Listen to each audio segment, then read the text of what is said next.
I and mean, stuff. I was just shocked by this because, like, I knew the media sucked, but I figured like there's got to be a threshold where I bring them something that like, okay, they're gonna run this. Like, this is too corrupt.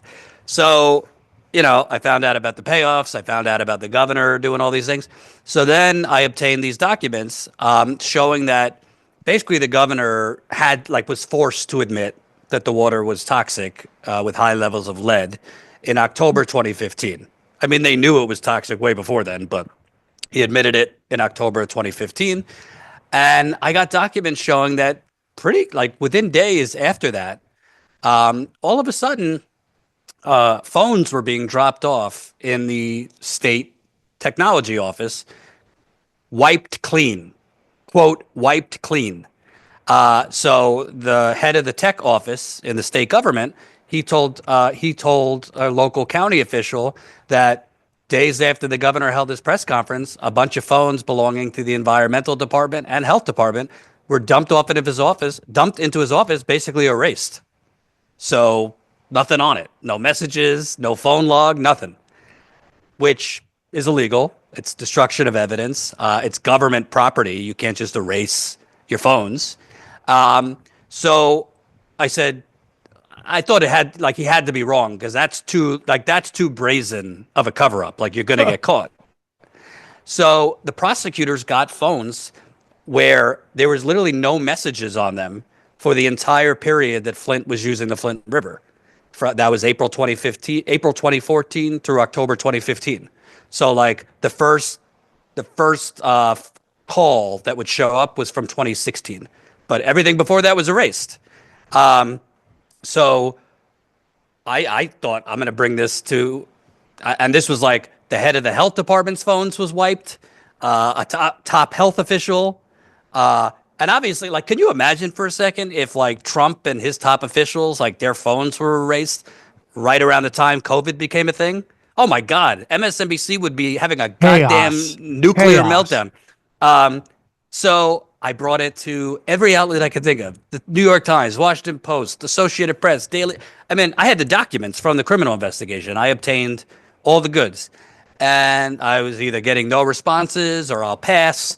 An NBC News editor kindly told me, like, I really admire what you're doing here, but for the amount of resources we'd have to put in here, we don't know if there's enough interest. So Meaning, crazy. so I'm like, wait a minute, you're telling me that evidence that the governor and his administration that poisoned the whole friggin' city, that they basically just destroyed the evidence? Like, why would you erase your phones unless you want to conceal your communications? You don't think that's going to get a pretty, sizable audience? And basically they told me no. And then I found out that one of the emergency managers, those unelected czars, so there was four of them under this governor, Rick Snyder. One of them, the Flint criminal prosecution, they got a call basically a month after they launched the criminal investigation that the former emergency manager was shredding documents in his office on his last day, by the way, as emergency manager. So they got a judge to issue an emergency search warrant. They go down, they issue the search warrant, they take the documents or the pieces of the documents. Oh So my. just destroying documents. So between destroying phones, destroying like hard copies of documents, this shit was just brazen going on. The media, and when I say the media, I mean the Flint Journal. Johnny, you mentioned you were in print. I should note the Flint Journal, which is like Flint's hometown paper. They rent a building from the powerful private foundation in Flint that played a hand in causing this. So they won't touch anything Holy I've reported. cow. Like the Flint Journal, which it's in the name, the journal. They basically have buried this whole thing and they won't report. I literally showed up. It's in my documentary that we did. I showed up to the Flint Journal like with a little pamphlet for dummies with bullets for that story I just described to you. I said, I'm pretty sure people in Flint want to know about this, but for some reason the Flint Journal doesn't want to report it. Of course they didn't. So yeah, just I found two major forms of destroying evidence, and not a other than the Guardian, Vice, and the Intercept. I broke those stories in them, but bigger outlets didn't want to touch it.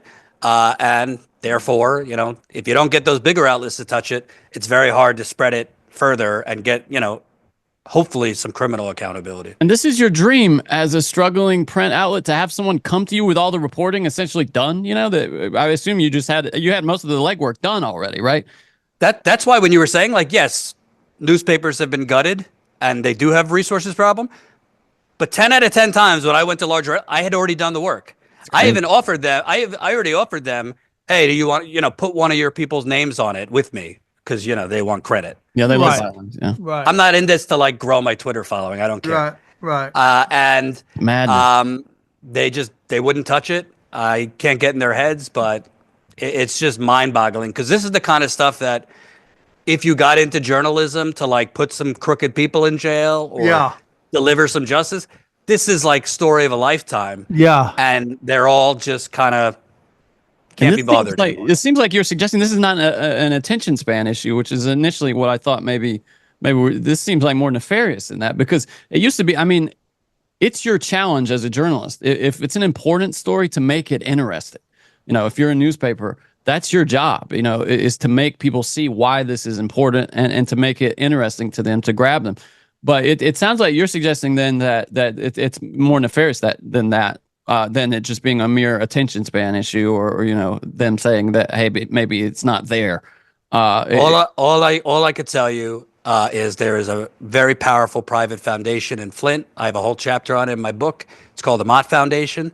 It's been accused in the past of trying to gentrify Flint, of trying to push out poor people. And as I reported, basically this foundation was calling the shots on who the governor would appoint as his unelected czars.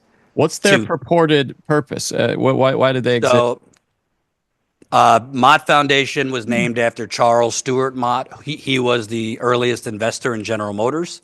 Everything I know is he was a swell guy. His family after him, maybe not so much.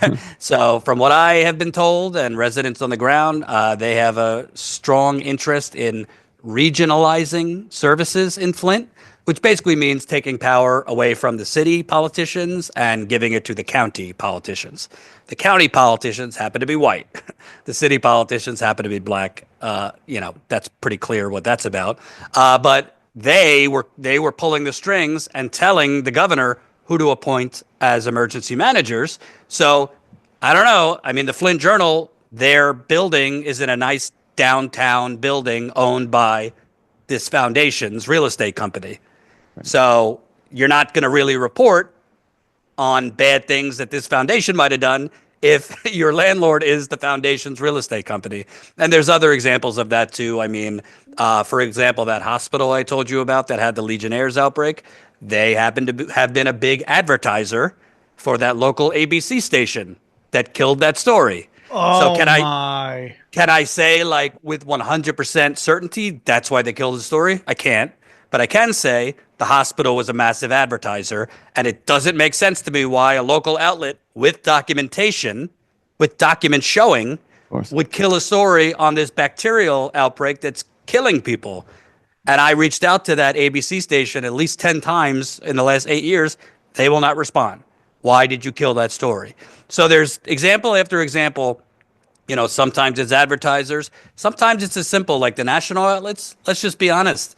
These are a bunch of pampered, master degrees from Northwestern, and they're basically like political nerds. They just want to cover politics like it's a sporting event, and they don't go to places like Flint, and they don't go to tough neighborhoods in Detroit. Like their toughest story that they cover, is like the campaign, and like, oh, we're so rabble rousers, and we're like, intrepid because we travel the country, in nice hotels covering, this theater between candidates. But they're mostly comfortable, well-to-do white people in New York, D.C., some of L.A., and they're very disconnected from places like Flint. They're very disconnected from like what I believe are sacrifice zones. So are they evil people that like don't care that people are being poisoned? No. But are they well-to-do people that might be disconnected from the plight of flyover country? Yes. Absolutely. So nobody's gone to jail for anything yet? That's the cover-up on top of the cover-up. So I want people to be clear. This is not, I've mentioned the Republican governor a lot. This is a bipartisan cover-up because the Democrats are in on it too. So basically what you had here is this truly, I've never seen anything like it, and lawyers I've spoken to have never seen anything like it. So you had a investigation launch in 2016 under the Republican Attorney General of Michigan. And he appointed a special prosecutor outside the AG's office so that basically the state wouldn't be investigating itself. He hired a special prosecutor and a chief investigator. This guy like brought down the Gambino Mafia in New York. Like he was a serious dude. So they were building a case over 3 years based on my reporting. They were going after the governor for involuntary manslaughter for his role. They were also going after the money, that fraudulent financial scam. And based on my reporting, at the end of 2018, they were very close to filing a RICO case. And RICO is what they use to go after the mafia in the 70s, 80s. It's usually over like tax fraud, bribery, things like that. So they were very close to following the money and charging state officials with this financial scam. So this Democrat runs for Attorney General of Michigan. She starts shitting on the investigation publicly as a candidate, which didn't really make sense because she didn't have any information that wasn't public. She doesn't know who the witnesses are. She doesn't know what the evidence is. She doesn't know like what they're going after. So she basically previewed that if I win, I'm going to overhaul this thing. So the witnesses that were cooperating, because there were people flipping on bigger fish, they stopped cooperating because this candidate says, I'm basically going to, fire all these people. Now she ran on that? Yeah, she ran. She called it politically charged show trials. She said it was taking too long.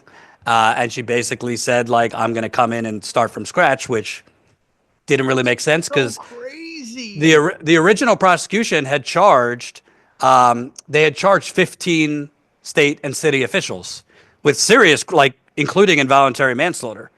And they had gotten 2 judges to rule in favor that 2 of the top health officials had to face trial for involuntary manslaughter.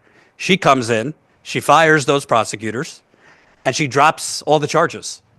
She dropped the charges. She said that they messed up and were incompetent. From my reporting, that wasn't true. She put in prosecutors that had never even like brought a case before a jury, but they happened to have donated to her campaign.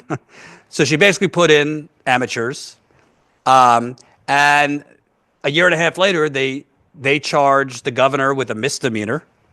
Again, the people she fired were going after involuntary manslaughter against him. And she did not follow through on that RICO case. She did not follow the money. And today, that's why I say this is an ongoing cover-up. Like present day, the Attorney General's office is refusing to hand over documents to me that would expose the financial scam. So I kept putting in freedom of information requests for the documents about this RICO case because I believe those documents, based on sources, would expose construction fraud, bond fraud, and the role of these banks. And they kept denying me, saying there's an active investigation. Well, the Supreme Court of Michigan threw out her case last year. They claimed that she basically brought these charges against the state constitution by using a one-man grand jury, which it's kind of in the weeds, but basically a one-man grand jury is just a judge issuing indictments. So the Supreme Court, 6-0, so as conservatives, liberal judges ruled, she basically brought it the wrong way. So she fired these people saying they're incompetent, yet she tanked the entire Flint investigation. So anyway, I put in, now that the investigation's over, I put in a FOIA. Her office told me they didn't have the documents. I knew she was lying. I publicly threatened to sue them. Suddenly they found Jesus and told me they will look again, which never happens. And then voila, they found them. But they told me they're not going to give them to me. And the reason they won't give them to me, in my educated opinion, is 2 things. Number one, if the financial fraud that caused this, meaning if the scam that poisoned the whole town, if that goes public, there could still be criminal charges. Because RICO, the racketeering, federally, it's more flexible in terms of the statute of limitations. 2, if that goes forward, it would basically expose bond fraud And the state of Michigan, I've been told, would be facing hundreds of millions of dollars in liability. It's been told to me that the state could go bankrupt because of all the money they'd owe. You could have bondholders suing. You could have a lot of people suing the state of Michigan.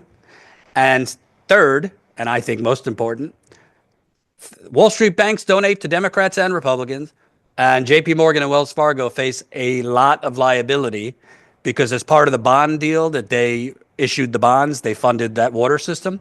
They were supposed to do due diligence to make sure the Flint water plant could safely treat the water. They did not do that. So basically, you have the Attorney General of Michigan, the Democrat, who, by the way, spoke at the Democratic convention. MSNBC loves her. She's like a resistance hero because she's a lesbian and she's married. So at the DNC, she said Trump could take my wedding, or the Supreme Court could take my wedding ring over my cold dead body. Power to you that I don't care that you're lesbian, but you're corrupt. Yeah. And, yeah. So basically, she is refusing to hand over the documents. I'm trying to get a lawyer to sue on my behalf. I don't have money growing in my backyard, but I believe these documents would expose one of the biggest frauds on the American people. And since the investigation's over, there's no valid reason they can't release the documents, because at the end of the day, you're releasing it to the people of Flint that deserve to know the truth. So there's Democratic corruption involved with this. The Republican administration poisoned them, and now the Democrats are helping them cover it up. You need to be heard. So one more time, Jordan, please tell them where they can find you. Yeah, so I'm a reporter and host at Status Coup News. So that's on YouTube. Who makes it hard to find, but COUP. We're on daily, 5 o'clock Eastern, statuscoup.com as well. And yeah, the book is out. You could get it on Amazon, Barnes & Noble. It's called We the Poisoned, Exposing the Flint Water Cover-Up. And the audio version is actually out on September 27th, so this week. And the last thing I'll say is I think the media has kind of become a real, weapons of mass distraction. And I think a lot of people get fooled into thinking, people are on team blue and team red. Listen, the only color that matters in this country, I'm sorry to say, is green. Yeah. And politicians from both sides are in on it. And just think about it. 10 years later, there's an American city, still has bad water. No one has been held criminally accountable. They don't have health care. The pipes haven't been replaced. That's not just about water. That's about humanity. That's about corruption. And I'll stay on this. And yeah, I really appreciate it because I actually think most people do care about this. Most people have no idea it's still happening.